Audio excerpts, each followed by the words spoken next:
So here we go, a flyby of play.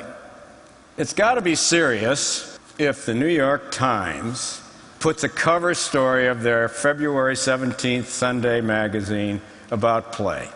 At the bottom of this it says it's deeper than gender, seriously but dangerously fun, and a sandbox for new ideas about evolution.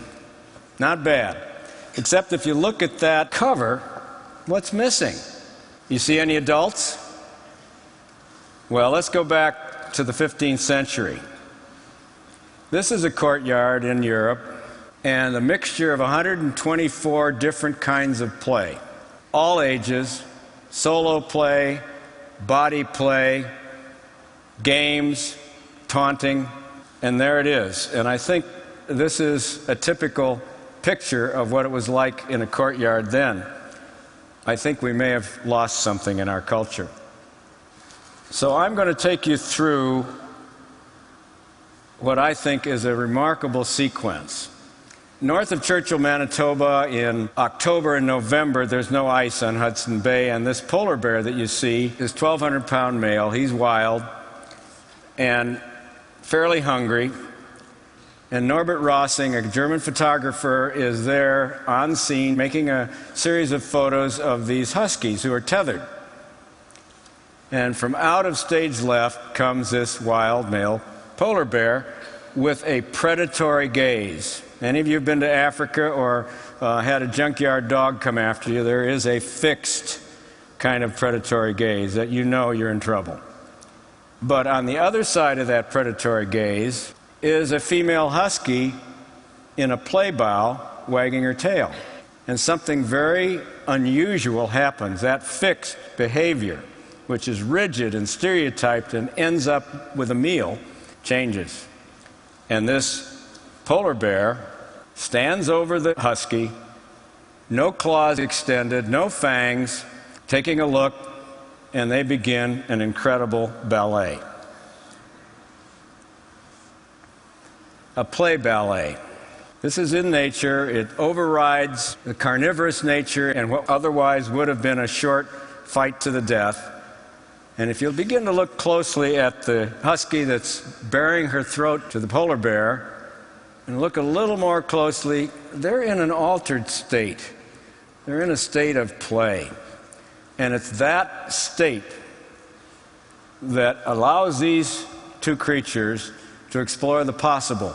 They are beginning to do something that neither would have done without the play signals, and it is a marvelous example of how a differential in power can be overridden by a process of nature that's within all of us.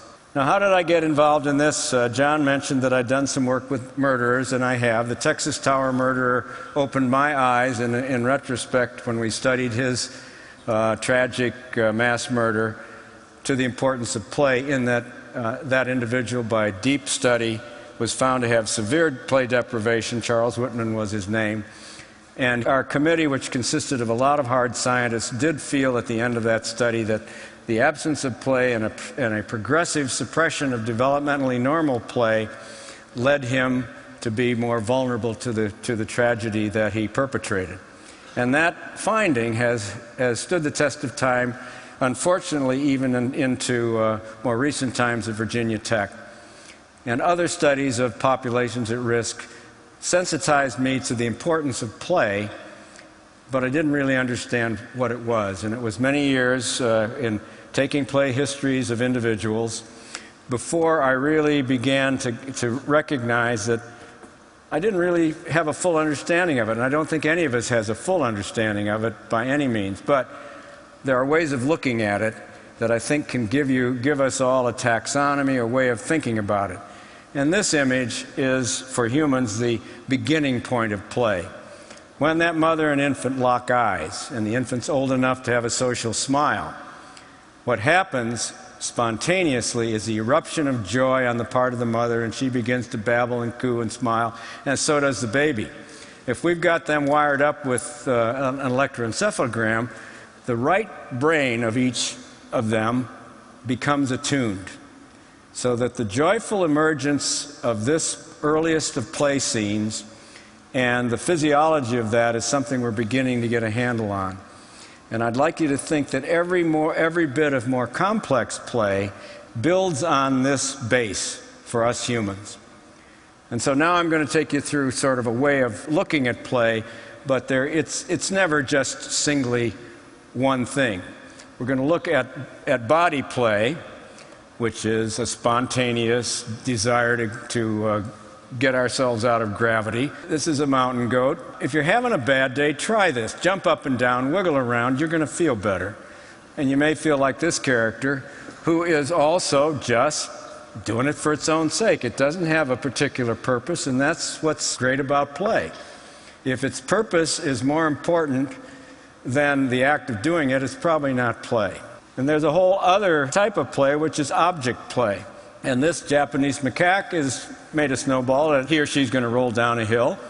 And they don't throw it at each other, but this is a fundamental part of being playful. The human hand in manipulation of objects is the hand in search of a brain, the brain is in search of a hand, and play is the medium by which those two are linked in the best way. JPL, we heard this morning, JPL is an incredible place. They have located two consultants, Frank Wilson and Nate Johnson, who are, Frank Wilson's a neurologist, Nate Johnson is a mechanic. He taught mechanics in a high school in Long Beach and found that his students were no longer able to solve problems. And he tried to figure out why, and he came to the conclusion quite on his own that the students who could no longer solve problems such as fix cars hadn't worked with their hands. Frank Wilson had written a book called The Hand. They got together. JPL hired them. Now JPL and NASA and Boeing, before they will hire a research and development problem solver, even if they're summa cum laude from Harvard or Caltech, if they haven't fixed cars, haven't done stuff with their hands early in life, played with their hands, they can't problem solve as well. So play is practical, and it's very important. Now, one of the things about play is that it is born by curiosity and exploration. But it has to be safe exploration. This happens to be okay. He's an anatomically interested little boy, and that's his mom. Other situations wouldn't be quite so good. But curiosity, exploration are part of the play scene. If you want to belong, you need social play. And social play is part of what we're about here today and is a byproduct of the play scene. Rough and tumble play. These lionesses, seen from a distance, looked like they were fighting. But if you look closely, they're kind of like the polar bear and husky. No claws, flat fur, soft eyes, open mouth with no fangs, balletic movements, curvilinear movements, all specific to play. And rough and tumble play is a great learning medium for all of us. Preschool kids, for example, should be allowed to dive, hit, whistle, scream, be chaotic, and develop through that a lot of emotional regulation and a lot of the other social byproducts, cognitive, emotional, and physical, that come as a part of rough and tumble play. Spectator play, ritual play, we're involved in some of that. Those of you who are from Boston know that this was the moment, rare, where the Red Sox won the World Series. But take a look at the face and the body language of everybody in this fuzzy picture, and you can get a sense that they're all at play. Imaginative play.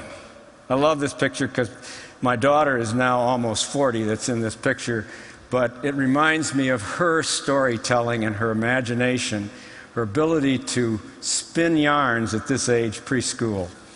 Really important part of being a player is imaginative solo play. And I love this one because it's kind of also what we're about. We all have an internal narrative that's our own inner story. The unit of intelligibility of most of our brains is the story. I'm telling you a story today about play. Well, this Bushman, I think, is talking about the fish that got away that was, that long, but it's a fundamental part of the play scene. So what does play do for the brain? Well, a lot. We don't know a whole lot about what it does for the human brain because funding has not been exactly heavy for research on play.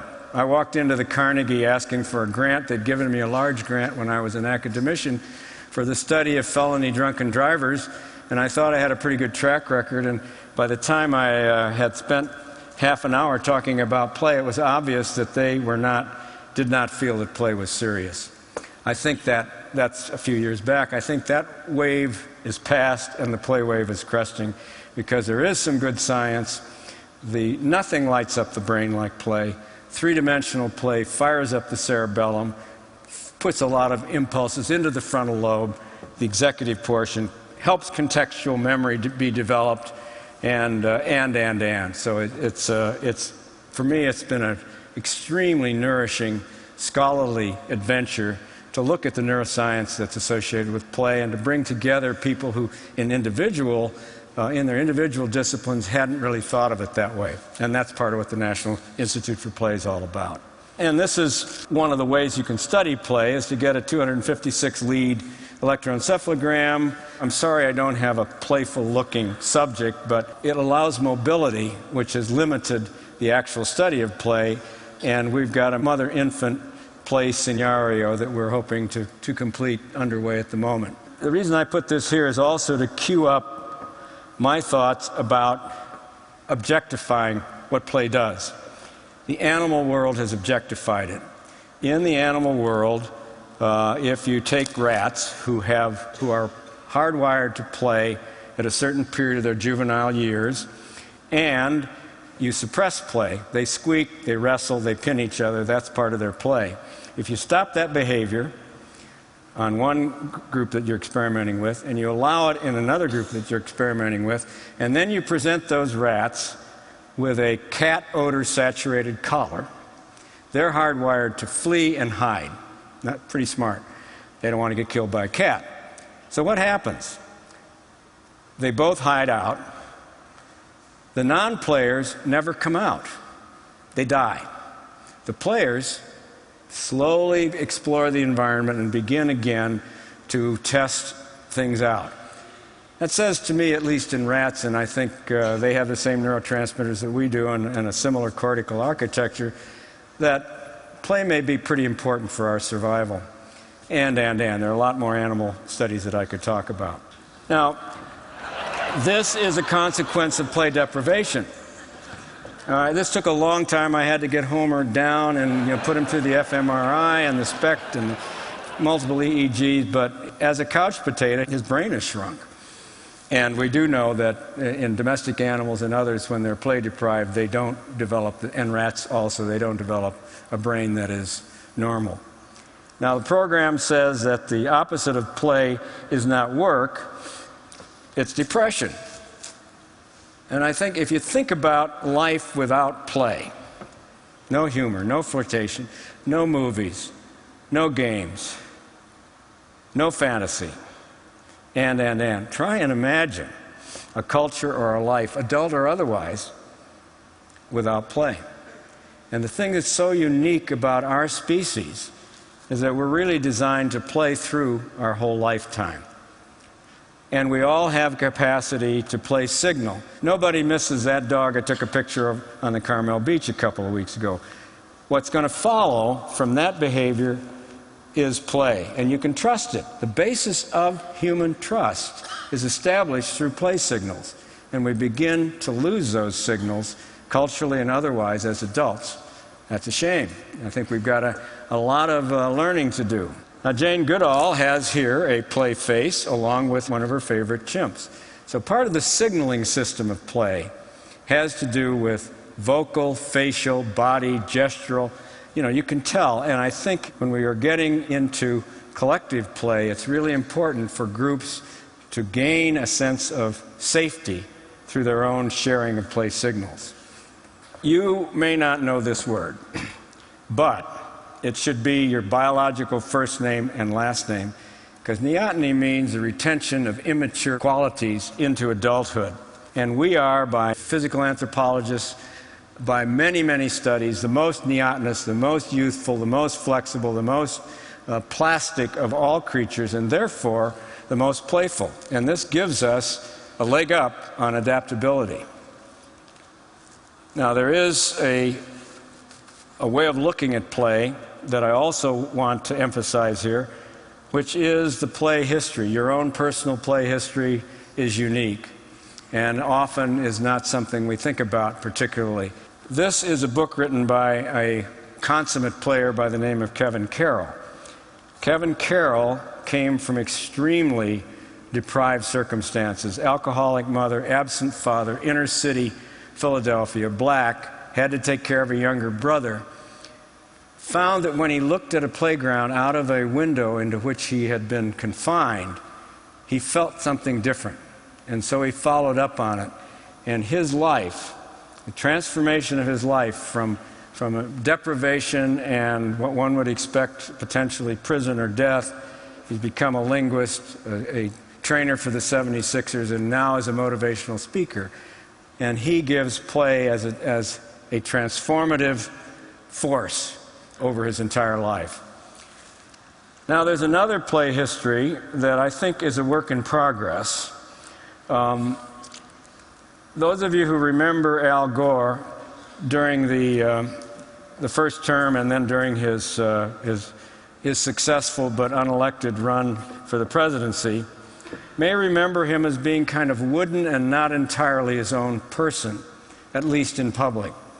And in looking at his history, which is common in the press, it seems to me, at least, looking at it from a shrink's point of view, that a lot of his life was programmed.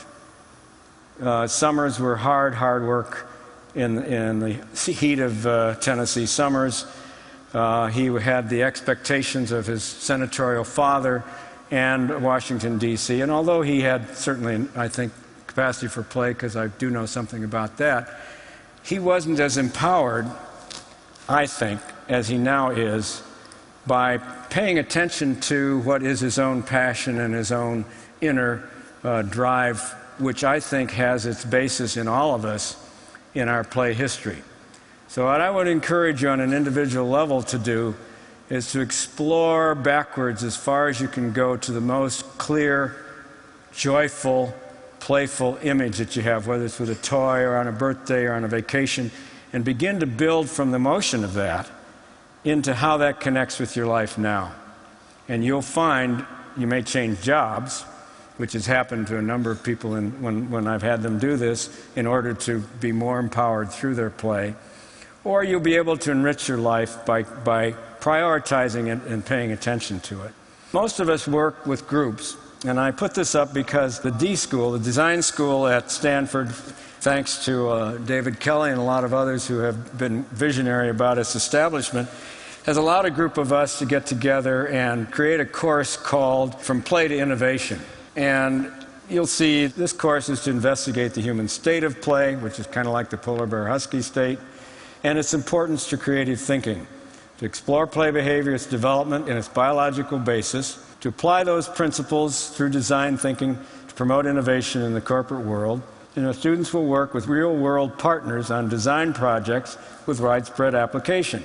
This is our maiden voyage in this. We were about 2.5, 3 months into it, and it's really been fun. There is our star pupil, this Labrador, who taught a lot of us what a state of play is, and an extremely aged and decrepit professor in charge there. And Brendan Boyle, Rich Crandall, and on the far right is, I think, a person who will be in cahoots with George Smoot for a Nobel Prize, Stuart Thompson in neuroscience. So we've had Brendan, who's from IDEO, and the rest of us sitting aside and watching these students as they put play principles into practice in the classroom. And one of their projects was to see what makes meetings boring and to try and do something about it. So what will follow is a student-made film about just that. Wikipedia is describing flow as the mental state of operation in which the person is fully immersed in what he or she is doing, characterized by a feeling of energized focus, full involvement, and success in the process of the activity. An important key insight that we learned about meetings is that people pack them in, one after another, disruptive to the day. Attendees at meetings don't know when they'll get back to the task they left at their desk. But it doesn't have to be that way.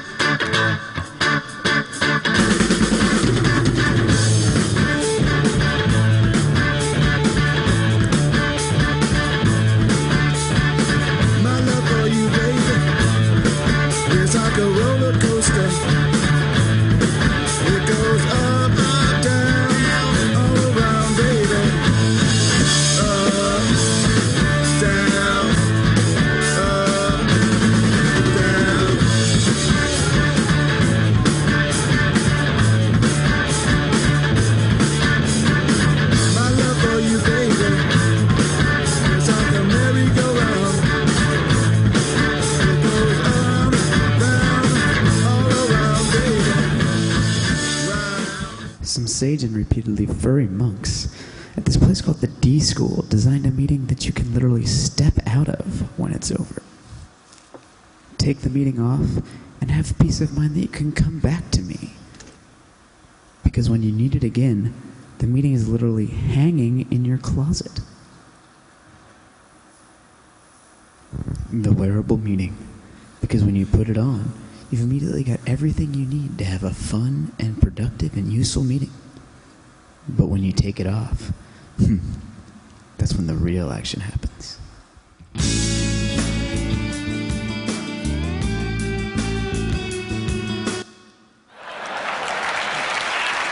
So I would encourage you all to engage not in the work-play differential, where you set aside time to play, but where your life becomes infused minute by minute, hour by hour with body, object, social, fantasy, transformational kinds of play. And I think you'll have a better and more empowered life. Thank you.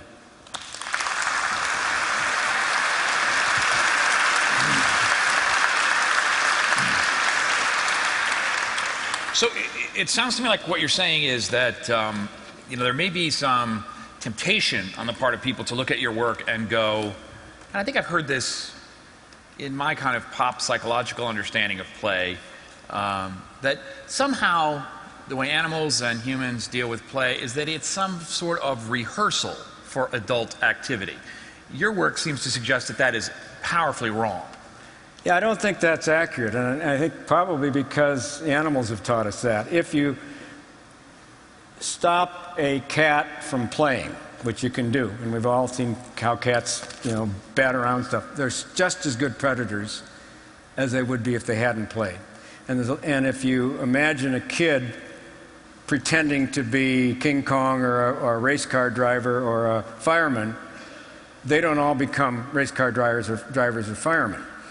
So there's a disconnect between preparation for the future, which is what most people are comfortable in thinking about play as, and thinking of it as a separate biological entity. And this is where my chasing animals for 4 or 5 years really changed my perspective from a clinician to what I am now, which is that play has a biological place, just like sleep and dreams do. And if you look at sleep and dreams, biologically, animals sleep and dream, and they rehearse and they do some other things that help memory and that are a very, very important part of sleep and dreams. The next step of evolution in mammals and creatures with divinely superfluous neurons will be to play. And the fact that the polar bear and husky, or a magpie and a bear, or you and I and our dogs can cross over and have that experience sets play aside as something separate. And it's hugely important in learning and crafting the brain. So it's not just something you do in your spare time. How do you keep, and I know you're part of the scientific research community and you have to justify your existence with grants and proposals like everyone else. How do you prevent, because some of the data that you've produced, the good science that you're talking about you've produced is hot to handle. How do you prevent either the media's interpretation of your work or the scientific community's interpretation of the implications of your work, kind of like the sort of Mozart metaphor where, MRI show that play enhances your intelligence. Well, let's ground these kids up, put them in pens, and make them play for months at a time. They'll all be geniuses and go to Harvard. How do you prevent people from taking that sort of action on the data that you're developing? Well, I think the only way I know to do it is to have accumulated the advisors that I have, who go from practitioners who can establish through improvisational play or clowning or whatever a state of play. So people know that it's there. And then you get an fMRI specialist, and you get Frank Wilson, and you get other kinds of hard scientists, including neuroendocrinologists, and you get them into a group together focused on play, and it's pretty hard not to take it seriously. Unfortunately, that hasn't been done sufficiently for the National Science Foundation, National Institute of Mental Health, or anybody else to really look at it in this way seriously. I mean, you don't hear about anything that's like cancer or heart disease associated with play, and yet I see it as something that's just as basic for survival, long term, as learning some of the basic things about public health. StuartBrown, thank you very much.